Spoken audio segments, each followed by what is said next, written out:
All right, everybody, welcome back for another deep dive. This time, we're going to be talking about ghosts. Ooh, spooky. We've got this excerpt here called Are Ghosts Real? Let's talk paranormal stories. Okay.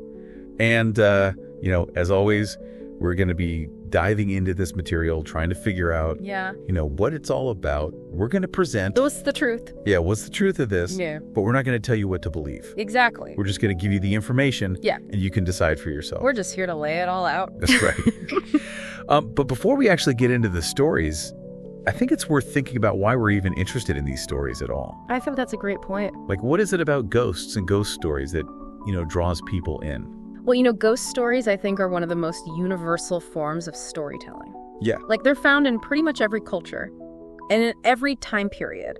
That's true. And I think that it really speaks to, like, a fundamental human fascination with the unknown, with what happens after we die. Right. It's like we're trying to make sense of that, which we can't possibly know. Exactly. And I think that's also why ghost stories can be so scary. Yeah. Because they tap into those deep-seated fears about our own mortality. It's true.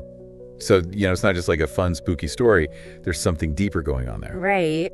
Let's get into it. This excerpt actually has some pretty compelling stories. Oh, yeah. Yeah, there's one here about an old Victorian house. Okay, classic. Yeah, the kind of creaky floorboards. Dust everywhere. Yeah, dusty portraits staring down at you. And it's said to be haunted by, like, all the usual things. Okay, so, like, what footsteps in the night? Yeah, footsteps in the night, doors slamming shut. Disembodied voices whispering from the attic. Spooky. Yeah, pretty creepy. And, I was reading this thinking to myself, like, how much of this is just, the house being old? Right. Like, how much of it could be explained away by, like, Yeah, just old house noises. Yeah, exactly, old house noises.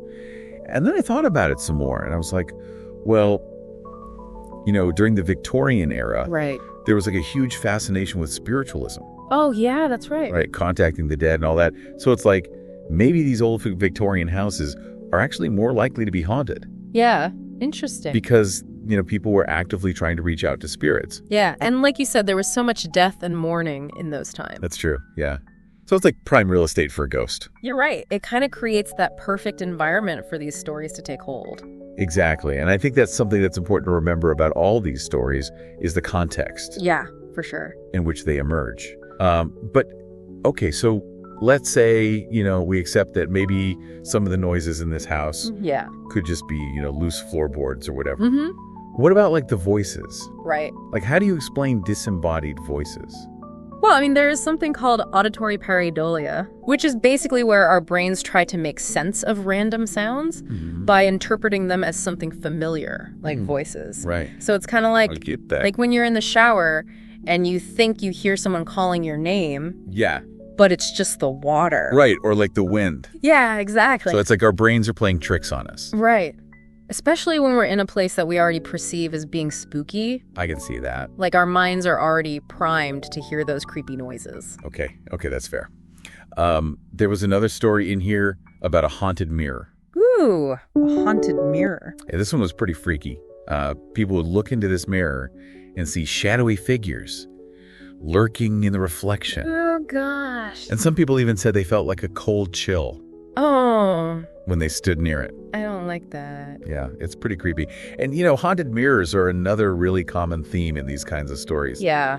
Like, there's something about them that's just inherently unsettling. But I was thinking about this one, and I was like, well, old mirrors, especially antique ones. Yeah. They often have, like, weird distortions in the reflection. Right. Like the glass gets warped over time. Yeah. And the silvering can tarnish. Exactly. So maybe those shadowy figures are just like, imperfections in the mirror. Yeah, exactly. Yeah. Like it's not actually a ghost. It's just like a weird reflection. That makes sense. And then there's also the power of suggestion.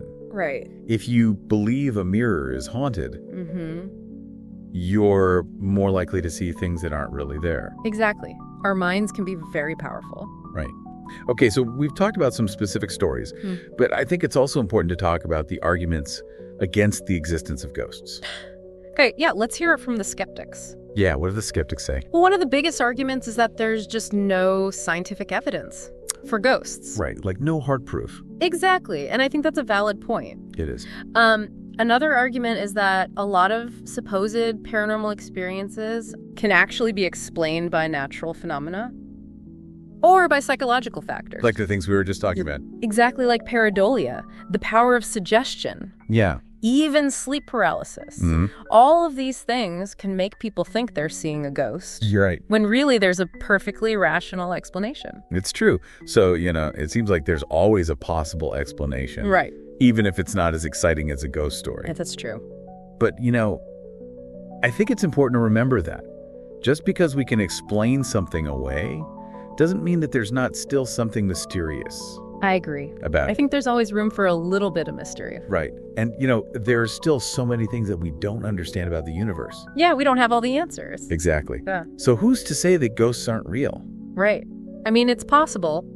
It is possible. I think the key is to approach it all with a healthy dose of skepticism. Agreed. But also with an open mind. Yes, you can be skeptical, but also open to the possibility that there are things out there that we don't fully understand. You got it. So yeah, this has been a deep dive into the world of ghosts and ghost stories. And I think we've raised some pretty interesting questions.